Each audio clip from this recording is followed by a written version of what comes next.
Determine whether you have a wide or narrow push-button wiper arm by measuring it with a penny. A penny will fit snugly into the end of the wide 22mm wiper arm. It will not fit into the end of the narrow 19mm arm.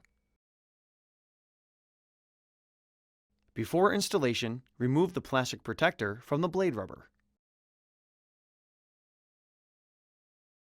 With this arm type, it is necessary to remove the pre-attached adapter on the wiper blade and replace it as follows with adapter BC. Identify the release tabs on the pre-attached adapter. Using your index fingernails, pull both release tabs towards you. The pre-attached adapter will tilt towards you and disengage from the blade. Discard it. Locate adapter BC and position it so that the release tabs face up. Tilt adapter BC back into the cavity in the blade until it clicks in place. Both release tabs must lock onto the blade before proceeding to the next step.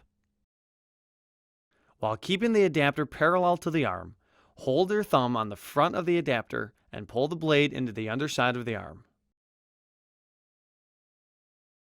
The button on the top of the adapter must lock into the hole in the top of the arm. Before use, make sure the wiper blade and adapter are locked onto the wiper arm.